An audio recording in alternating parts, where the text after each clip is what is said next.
Good morning, students of Saraswati Vidya Mandir, Commerce section, Economics. In Economics, we are in Chapter 6.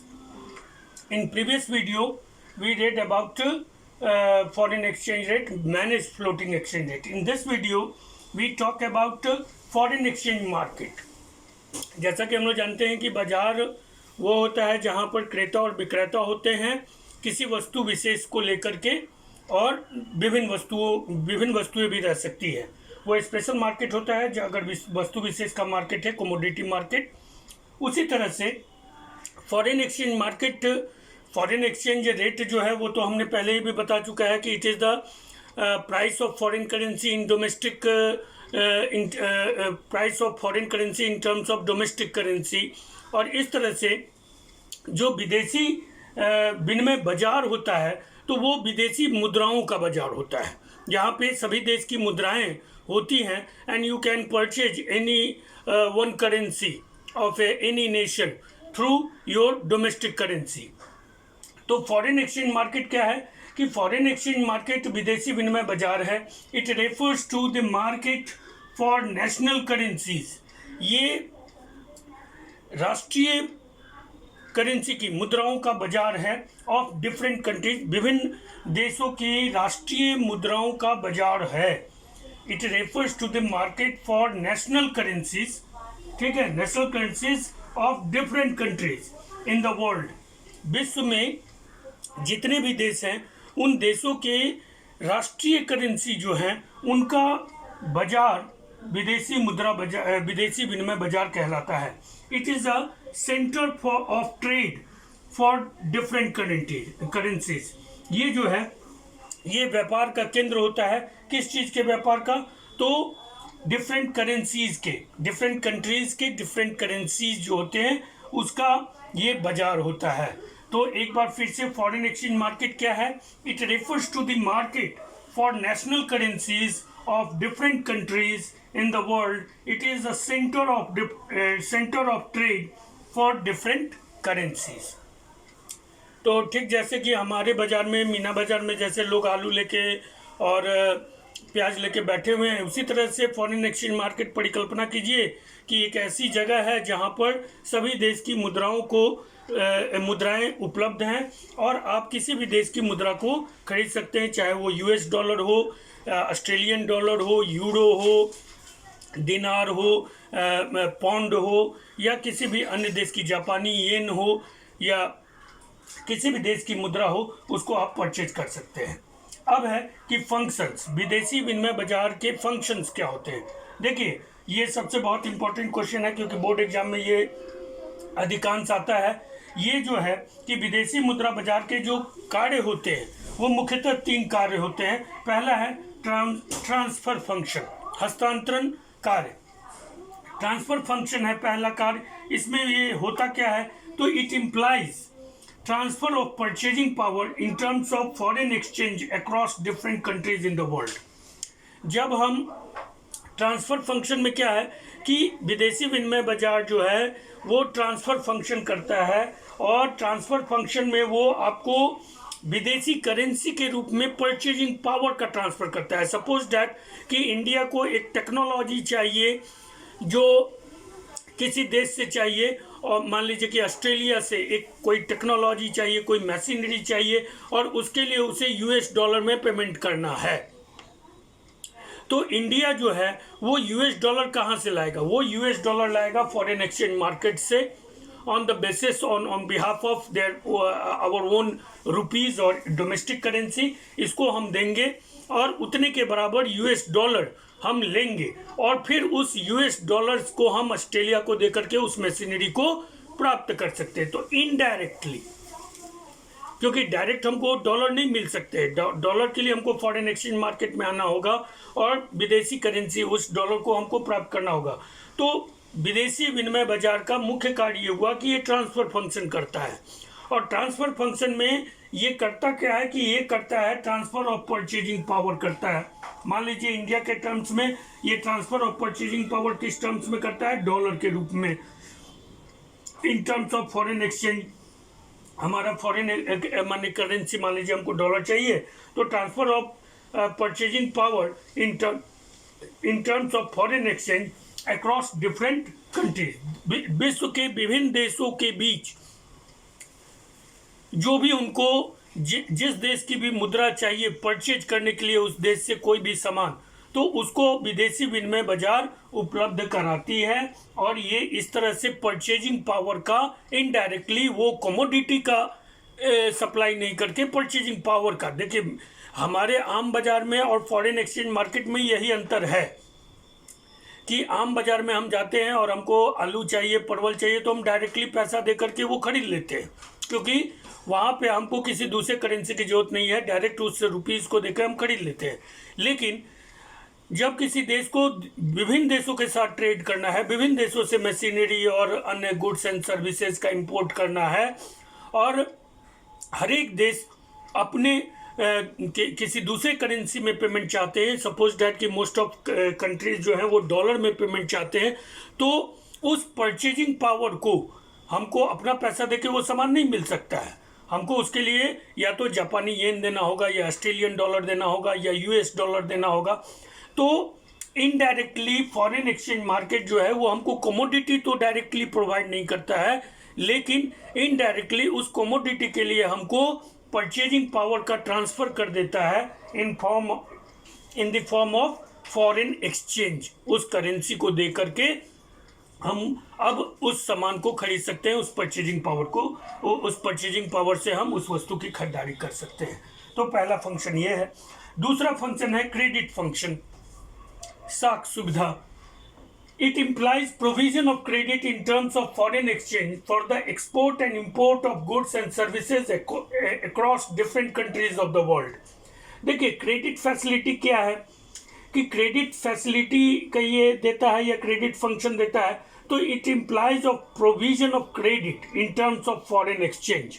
देखिए जो उधार जो है, उधार हम लोग जैसे हमारे बाज़ार में जैसे हम रोज़ जाते हैं और हमारे परिचय हो जाते हैं, हमारी पहचान हो जाती है, हमारा स्टेटस कायम हो जाता है, और फिर वो दुकानदार हमको कुछ दिन के लिए कुछ सामान उधार भी दे सकते हैं। तो उसी तरह से इंटरनेशनल मनी मार्केट में हर देश का एक स्टैंड होता है, उसकी एक कन्वर्टिबिलिटी होती है रुपीज़ की, उसकी एक स्टेटस और रेटिंग होती है, और उस आधार पर जो विदेशी विनिमय बाजार है वो हमको क्रेडिट भी देता है for some time in the form of foreign exchange, ताकि हम अपने आवश्यक वस्तुओं का आयात और निर्यात कर सके। तो it implies provision of credit in terms of foreign exchange for the export and import of goods and services across different countries of the world.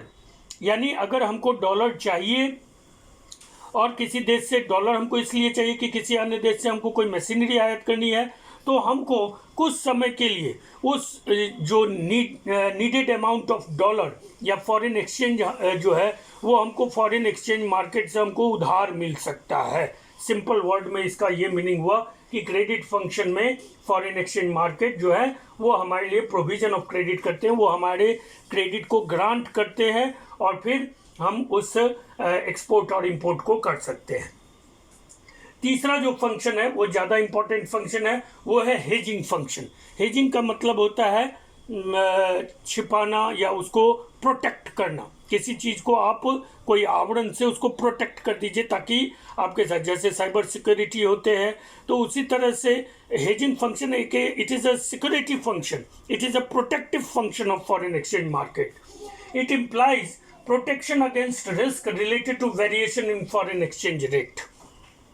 देखिए जैसे कोरोना आया या बहुत बड़ी महामारी आ जाती है जब, या विश्व युद्ध हो जाए, वर्ल्ड वार हो जाए, या कोई बहुत बड़ी महामारी आ जाए, या कोई बहुत बड़ा नेचुरल डिजास्टर आ जाए, उस टर्म्स में या उस स्थिति में जो आपके फॉरेन एक्सचेंज रेट बहुत ज़्यादा गिर जाएंगे या बहुत ज़्यादा ऊंचे उठ जाएंगे, and you became as a country enable to get foreign currencies, और उस स्थिति में आपके डेवलपमेंटल प्रोसेस प्रभावित हो जाएंगे, तो वहाँ पर फॉरेन एक्सचेंज मार्केट का बहुत क्रूशियल रोल होता है कि वो आपको प्रोटेक्शन देता है, आपके फॉरेन एक्सचेंज, आपके करेंसी में को आपके इन terms of foreign exchange rate आपको प्रोटेक्शन देता है। और ये प्रोटेक्शन जो होता है वो रिलेटेड होता है किससे? Variation in foreign exchange rate. जो फॉरेन एक्सचेंज रेट में बहुत तेज उतार चढ़ाव हो, तो उस स्थिति में आपको एक तरह से प्रोटेक्शन देता है. It implies protection against related to variation in foreign exchange rate. Exchange rate is locked for future supplies of foreign exchange. ठीक है. और इस स्थिति में क्या करती है फॉरेन एक्सचेंज मार्केट जो है वो एक्सचेंज रेट को लॉक कर देती है, कुछ समय के लिए स्थिर कर देती है. ये भी आप कह सकते हैं कि लॉक कर देती है, स्थिर कर देती है, जिससे कि जो वर्ल्ड लेवल पे जो फ्लक्चुएशंस हो रहे हैं आइदर ड्यू टू महामारी, पैंडेमिक, और या फिर वर्ल्ड वॉर या किसी भी तरह के नेचुरल डिजास्टर से जो there is a hyper in fluctuation in foreign exchange rate, तो वहाँ पर फॉरेन एक्सचेंज मार्केट स्टैंड करती है और वो उसको प्रोटेक्ट कर देती है, लॉक कर देती है for future supply of foreign currencies, जिससे जो एक्सपोर्ट एंड इम्पोर्ट हैं इकोनॉमी के, डेवलपिंग इकोनॉमी के या डेवलपमेंटल प्रोजेक्ट्स हैं, उन पर फॉरेन करेंसीज के जो एक्सचेंज रेट हैं उसके फ्लक्चुएशन का कोई कुप्रभाव ना पड़े.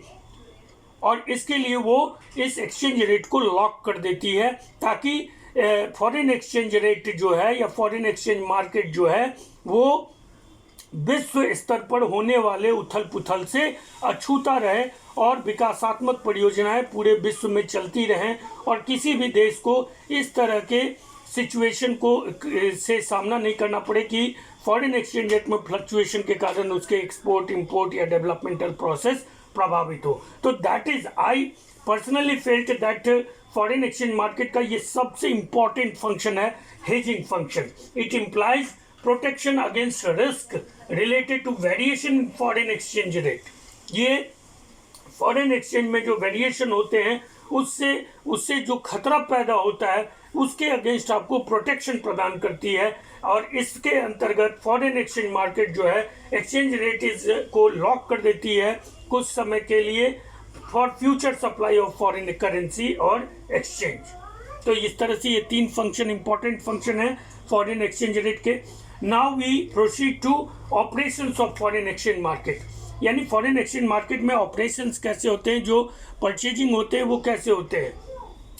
तो उसके जो हैं वो दो प्रकार हैं. पहला है स्पॉट मार्केट और दूसरा है फॉरवर्ड मार्केट. देखिए स्पॉट मार्केट को हम करंट मार्केट भी कहते हैं. Spot market it refers that market which handles only spot transaction और करंट ट्रांजेक्शन ऑन करंट और प्रिवेलिंग एक्सचेंज रेट. तो बाजार में आज हम जाते हैं और जो परवल जितना दाम का है, मान लीजिए 60 रुपये परवल है और 60 रुपये हम परवल खरीदते हैं, that is the example of spot marketing. यानी जो एक्सचेंज रेट आज चल रहा है उस एक्सचेंज रेट पे जो भी हम करेंसीज को खरीदते हैं, फॉरेन करेंसीज को in terms of our domestic currency, that is spot market. तो स्पॉट मार्केट इंक्लूड या consist of current prices, current exchange rate, और उस एक्सचेंज रेट पे जो भी हम खरीदारी करते हैं उसको स्पॉट मार्केट कहते हैं. फॉरवर्ड मार्केट क्या है? फॉरवर्ड मार्केट को हम लोग वायदा कारोबार भी कहते हैं. फॉरवर्ड मार्केट एक तरह का स्पेकुलेटिव मार्केट है. इसमें हम लाभ के उद्देश्य से, सट्टा के उद्देश्य से जुड़ते हैं. और इसका मतलब हुआ कि सपोज करिए कि किसी भी व्यक्ति को, मान लीजिए कि हमको अगले साल अगस्त में जो है वो हमको 10 क्विंटल चावल चाहिए. अभी चावल का रेट जो है उत्पादन के बाद मान लीजिए कि 30 रुपये होता है, लेकिन अगले साल उत्पादन क्या होगा, कैसे होगा, इस बारे में हम कुछ नहीं जानते हैं. लेकिन हम आज ही उसका ट्रांजैक्शन करते हैं, हम आज ही उसकी खरीदारी कर लेते हैं. अगले साल अगस्त में चावल खरीदने के लिए हम जो है वो किसान से कॉन्ट्रैक्ट साइन कर लेते हैं. इसको फ्यूचर मार्केटिंग भी कहते हैं, भविष्य का कारोबार भी कहते हैं, इसको वायदा कारोबार भी कहते हैं. और ये म्यूचुअल बेनिफिट्स पे आधारित है. अब इसमें हम अगले साल के लिए रेट तय कर लेते हैं, मान लीजिए कि 25 रुपये किलो चावल. अगले साल अगस्त में किसी किसान को हमने कॉन्ट्रैक्ट दे दिया कि आपको अगले साल अगस्त में 5 क्विंटल चावल 25 रुपये के रेट पर देना है. ठीक है. अब मान लीजिए कि किसान अभी अपना दाम लगाएगा, मान लीजिए कि वो कहेगा कि नहीं सर 25 नहीं 30 रुपये होगा अगले साल अगस्त में चावल. तो ये सब एज्यूम्ड रेट होते हैं फॉरवर्ड मार्केट में.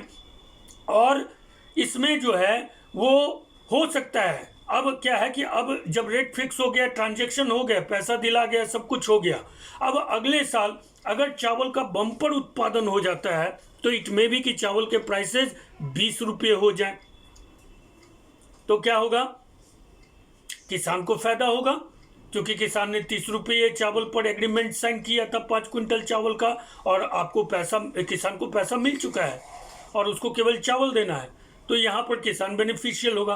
हो सकता है कि अगले साल चावल का उत्पादन बहुत बुरा हो, बहुत ज़्यादा बाढ़ आ जाए, सूखा आ जाए, अकाल आ जाए और चावल का प्राइसेज मार्केट में 50 रुपये चला जाए, फिर भी उस किसान को उसी 30 रुपये पे 5 क्विंटल चावल देना होगा।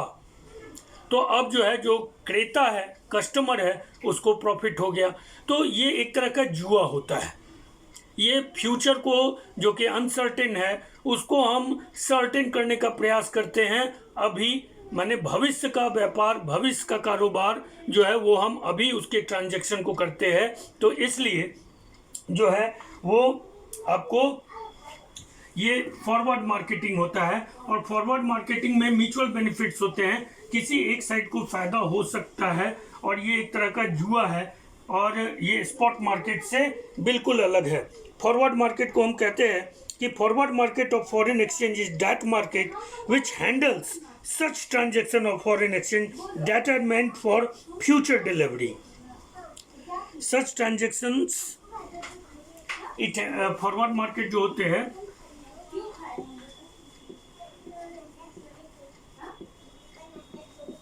फॉरवर्ड मार्केट में हम बताते हैं कि it handles such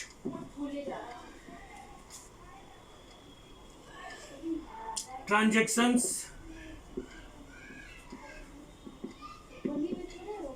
of foreign exchange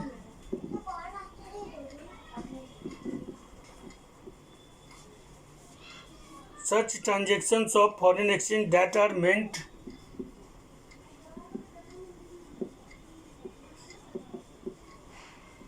for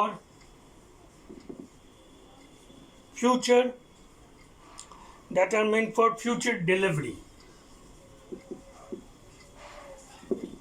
future में डिलीवरी करना है, लेकिन उसके लिए जो है एक्सचेंज अभी हो जाते हैं, तो इसको हम फॉरवर्ड मार्केट कहते हैं, वायदा कारोबार, इसको फ्यूचर मार्केटिंग भी कहते हैं। And it is totally different from spot marketing. Spot marketing में हम जो करंट प्राइसेज चल रहे हैं उस पर खरीदारी करते हैं, जो करंट एक्सचेंज रेट है उस पर खरीदारी करते हैं फॉरेन करेंसीज का। तो ये फॉरवर्ड स्पॉट मार्केटिंग है। लेकिन फॉरवर्ड मार्केट ये न्यू ट्रेंड है, बहुत ज़्यादा पुराना ट्रेंड नहीं है, बल्कि 90 के बाद, ग्लोबलाइजेशन के बाद जो है ये फॉरवर्ड मार्केटिंग का ट्रेंड वर्ल्ड में आया, और उसके बाद ये बहुत ज़्यादा प्रचलित हुआ, क्योंकि ये मार्केटिंग में बहुत सारा चीज़ है, इसमें म्यूचुअल बेनिफिट्स भी हैं, इसमें थोड़ा सा स्पेकुलेटिव मैटर ज़्यादा है, सट्टा का मैटर ज़्यादा है, और इसमें म्यूचुअल बेनिफिट्स भी होते हैं। कभी कभी कुछ किसी भी एक साइड को फ़ायदा हो सकता है। दूसरी बात है कि इसमें भविष्य का उत्पादन लोग अभी बेच लेते हैं, तो एक तरह से सिक्योरिटी भी होती है प्रोड्यूसर को कि उनके उत्पाद ऑलरेडी बिक चुके हैं, प्रोडक्शन होने से पहले ही बिक चुके हैं, या क्रेता जो होता है वो भी निश्चिंत होता है कि हमने तो उत्पाद को इस प्राइस पे खरीद चुका है। जहाँ तक बात प्रॉफिट और लॉस की है, it is totally about fortunate, ये आपके फेट का बात है कि किसी को इसमें फ़ायदा होता है, किसी को घाटा होता है। कभी कभी ये फ़ायदा और घाटा बहुत माइनर होता है, कभी कभी बहुत मेजर होता है। तो spot marketing and forward marketing ये आपको ध्यान में रखना होगा, क्योंकि ये आजकल बहुत प्रचलित टर्म है। इस तरह से कभी कभी डिफरेंस भी पूछता है spot marketing and forward marketing में, तो यही होगा कि spot market it handles current transaction, forward market it handles transaction meant for future delivery. एक अंतर तो यही हो गया। दूसरा है कि स्पॉट मार्केट में exchange rate determine in this market is called spot rate of exchange, और करेंट रेट ऑफ एक्सचेंज पर हम मार्केटिंग करते हैं। फॉरवर्ड मार्केट में exchange rate is determine called forward exchange rate और कॉन्ट्रैक्टेड एक्सचेंज रेट। और forward exchange rate में जो है, या फॉरवर्ड मार्केट में जो हम एक्सचेंज रेट फिक्स करते हैं वो आपसी सहमति से फिक्स करते हैं, यानी क्रेता और विक्रेता करंट एक्सचेंज रेट को देखते हुए फ्यूचर के एक्सचेंज रेट को डिसाइड करते हैं। जैसे हमने बताया ना कि चावल मान लो अभी 30 रुपये किलो है, अगले साल इसी टाइम चावल का दाम क्या होगा, 40 रुपये होगा कि 20 रुपये होगा, it can not be said. ये सारा कुछ डिपेंड करेगा चावल के प्रोडक्शन पर। तो लेकिन हाँ, क्रेता और विक्रेता मिल करके मान लीजिए कि कोई रेट फिक्स कर सकते हैं, बीच का रेट या अंदाज से, जैसे 35 रुपये, 32 रुपये, 38 रुपये। तो वो फॉरवर्ड एक्सचेंज रेट जो है वो कॉन्ट्रैक्टेड एक्सचेंज रेट होता है, which is fix on the basis of mutual agreements of buyer and seller. तीसरा है स्पॉट मार्केट में it does not allow hedging. Spot market में आपको किसी तरह की हेजिंग नहीं मिलेगी, किसी तरह की प्रोटेक्शन नहीं मिलेगी। अगर फ्लक्चुएशन रेट में अगर जैसे आज परवल आप सुबह में 40 रुपये खरीद के लाए और शाम में आप बाजार गए तो परवल 50 रुपये हो गया, तो आपको खरीदना पड़ेगा 50 रुपये ही। उसमें कोई आपको हेजिंग फैसिलिटी नहीं मिलेगी, किसी तरह का प्रोटेक्शन नहीं मिलेगा, रिस्क कवर नहीं मिलेगा against the fluctuation of foreign exchange market. लेकिन फॉरवर्ड मार्केट में जब आपसी सहमति से फ्यूचर के लिए हम एक्सचेंज रेट डिसाइड कर लेते हैं तो आपको वहाँ पे हेजिंग फैसिलिटी भी मिल सकती है, क्योंकि आपने एक्सचेंज रेट को पहले से डिसाइड कर दिया है। तो अब अगर exchange rate, main forward market का मेन यही है कि मान लो कि एक्सचेंज रेट ज़्यादा हो गया, मान लो चावल का दाम अगले अगस्त में 40 हो गया, लेकिन आपने एग्रीमेंट 35 पे किया है, तो यही हेजिंग फैसिलिटी हुआ कि आपको अगले साल चावल 35 का ही मिलेगा इंस्टीड ऑफ 40 रुपीज़। और अगर चावल का दाम 40 रुपये हमने फिक्स किया था और आज उस अगले साल उस टाइम पे आकर के चावल का दाम 50 हो गया, तो भी आपको कितना में मिलेगा, 35 में ही मिलेगा। ठीक है, तो 50 फिक्स किया या 40 फिक्स किया या 30 फिक्स किया, अगर आपने कम भी फिक्स किया तो भी आपको 35 में ही मिले। ये हेजिंग फैसिलिटी हुआ जो कि फॉरवर्ड मार्केट में मिलता है, स्पॉट मार्केट में कोई हेजिंग फैसिलिटी नहीं मिलता है। एक बात, स्पॉट मार्केट में current prices, current exchange rate पर जो है वो सौदा होता है, लेकिन फॉरवर्ड मार्केट में फ्यूचर के लिए कॉन्ट्रैक्टेड एक्सचेंज रेट पर सौदा होता है। इसको करंट ट्रांजैक्शन कहते हैं, इसको handle transaction for meant for future delivery कहते हैं। तो ये फॉरवर्ड मार्केट और स्पॉट मार्केट ये इंपॉर्टेंट है, छोटे नोट्स के रूप में बोर्ड एग्जाम में आता है, आपको ये याद रखना होगा। Functions of foreign exchange market, जिसमें 3 फंक्शन हमने पढ़ा, ट्रांजैक्शन फंक्शन, क्रेडिट फंक्शन और हेजिंग फंक्शन, ये भी इंपॉर्टेंट है। ये सब छोटे छोटे पॉइंट हैं, इनको याद रखना है, क्योंकि बोर्ड एग्जामिनेशन में इस सारे पॉइंट से ऑब्जेक्टिव भी आ सकते हैं और छोटे क्वेश्चन आंसर भी क्वेश्चन आ सकते हैं। तो you all have to be prepared for board examination through this topic. I hope that you all understand the foreign exchange rate chapter completely and comprehensively.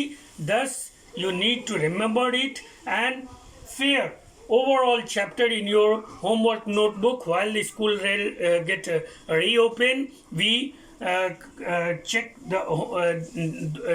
those copies of homework fair notebook, और आप इसे याद करते रहें, इसे पढ़ते रहें और अपनी परीक्षा की तैयारी करते रहें. Till then, bye.